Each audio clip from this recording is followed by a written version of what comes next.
Hej. Hej Andreas. Ja, goddag Andreas. Vi skal jo i dag, den her aflevering, som vi har fået for, der skal vi snakke om økonomi. Okay. Gruppen den hedder Lasse, Christian og Tobias, og vi vil komme ind i følgende opgaver. Opgave 1, hvor vi vil redegøre for det økonomiske kredsløb, som du kan se her, og de økonomiske mål. Og jeg har en lille figur, vildt. Opgave 2, der vil vi se på vækst i Danmarks fremtid. Og i opgave 3, der vil vi diskutere mulighederne for at indfri de økonomiske mål i fremtiden.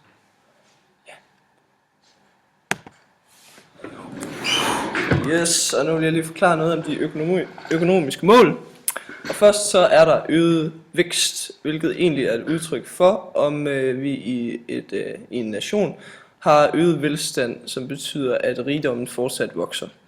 Det næste det er lav arbejdsløshed, som du kan se her, og øget vækst og lav arbejdsløshed, det hænger sammen, fordi at hvis der er øget vækst, så er der også tit øget efterspørgsel, som gør, at virksomhederne skal producere mere, og så kan de så hyre flere medarbejdere, så arbejdsløsheden falder. Lav inflation.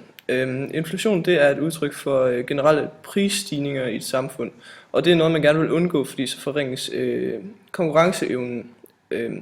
Og inflationen den kan opnås ved for eksempel at efterspørgselen stiger, så virksomheder kan hæve priserne, eller hvis medarbejderne kan kræve mere i løn på grund af lav arbejdsløshed, så kan de også være nødsaget til at hæve priserne. Så er der ligevægt på betalingsbalancen, som du kan se her. Og det er egentlig bare et udtryk for, at vi ikke vil have en betalingsbalance, der er i underskud. Og det har meget at gøre med import og eksport, så vi vil helst ikke importere mere, end vi eksporterer.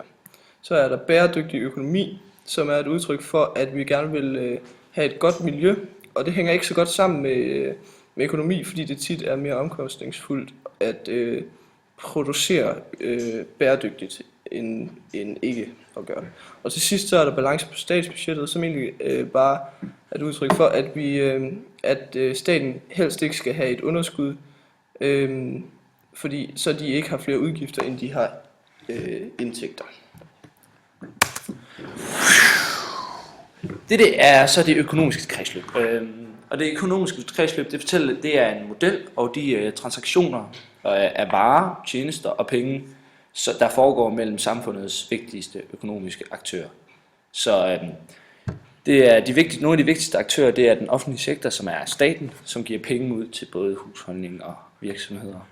Og husholdning, det er jo så det civile samfund, også personer. Og den finansielle sektor, det er banken, og virksomhederne, det er bare virksomhederne, og udlandet er udlandet. Det er sådan der. Så vil vi lige forklare, hvordan den her model fungerer.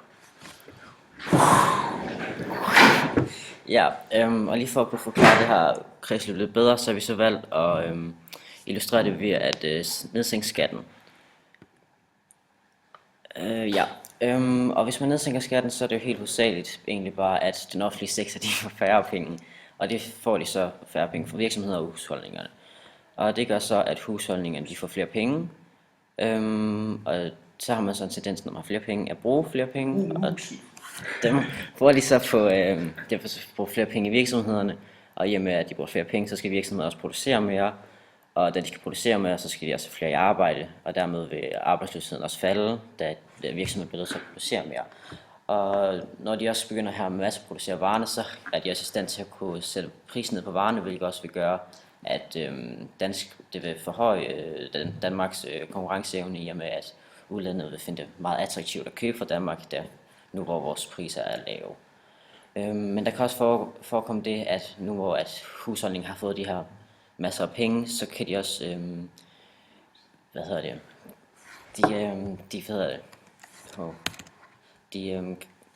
de får måske også lyst til at bruge penge i udlandet, som for eksempel rejser og tøj og så videre. Og det er jo så ikke godt for den danske økonomi, da at penge ligesom ryger ud af landet.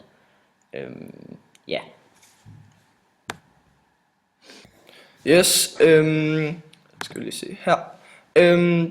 Det, der står i artikel 1, det er egentlig bare, at Johanne Schmidt-Nielsen fra Enhedslisten, hun mener, at regeringen har misforstået de økonomiske udfordringer i Danmark. Hun mener, at de kører videre på den blå regerings politik om, at konkurrenceevnen er det vigtigste i Danmark. Mens at hun mener, at det egentlig er efterspørgselen på det hjemlige marked, altså det indenlandske marked, der er det største problem i øjeblikket. Det viser sig blandt andet ved, at regeringen har lavet en selskabsskattelettelse på 4 milliarder, som gør det billigere, eller som gør det nemmere for virksomhederne at få afsat deres varer. Yes.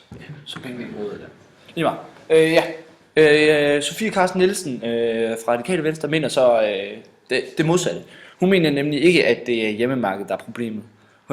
Hun mener derimod, at der er en reel risiko for, at Danmark ikke kan gribe med hvis der kommer for eksempel et økonomisk opsving, at Danmark så ikke kommer med, fordi de ikke er attraktive, og folk ikke vil investere i dem. Og det er derfor, de laver de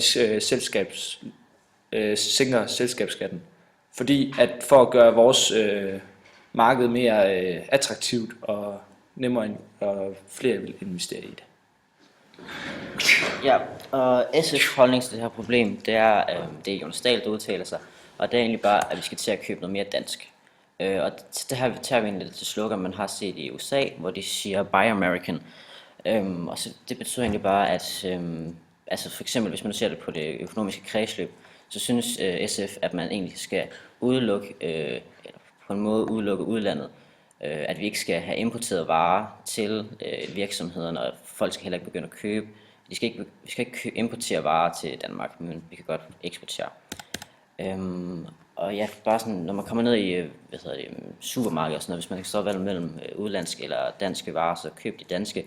Og han mener egentlig bare, at man som borger skal til at tage mere ansvar for det danske økonomi. Og billedet her med pengene, det skulle egentlig bare illustrere det, som Lasse snakkede om før, med at det danskernes konkurrenceevne med, at vi får høje lønninger, og det skal der også ændres på. Yes, og derudover så er der en cheføkonom, som hedder Helge Pedersen fra Nordea, der også udtaler sig om problemet. Og han mener blandt andet, at det er de fortsatte høje lønninger i Danmark, der ligesom er et problem for eksporten og konkurrenceevnen, fordi at virksomhederne fortsat skal betale så mange penge i løn til medarbejderne, så har de ikke penge nok til eventuelt at sætte priserne ned på deres varer, sådan at det kan være mere attraktivt for udlandet at købe danske varer. Han siger også, at danskerne de er meget forsigtige med at bruge deres penge.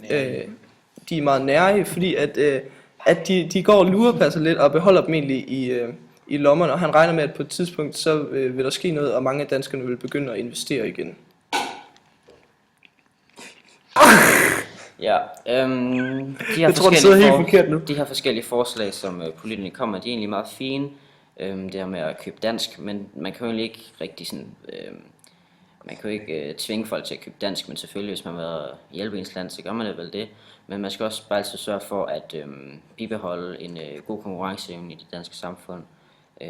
Så overordnet er der ikke rigtig et facit, men jeg synes vi synes at begge sider, de kommer ind med nogle gode forslag. Men der er jo selvfølgelig forskellige måder, og en anden måde, man kan skabe større vækst, er ved hjælp af finanspolitik. Og hvis du skal skabe finanspolitik, det er en måde, hvor politikerne kan trække nogle strenge for eksempel at skabe større vækst eller formindske væksten. Og hvis man gerne vil få større væksten, så bruger man det, man kalder ekspansiv finanspolitik. Og det gør så, at du for eksempel gør, at væksten, det er det, der gør, at væksten stiger, og du får bedre økonomi. Yes.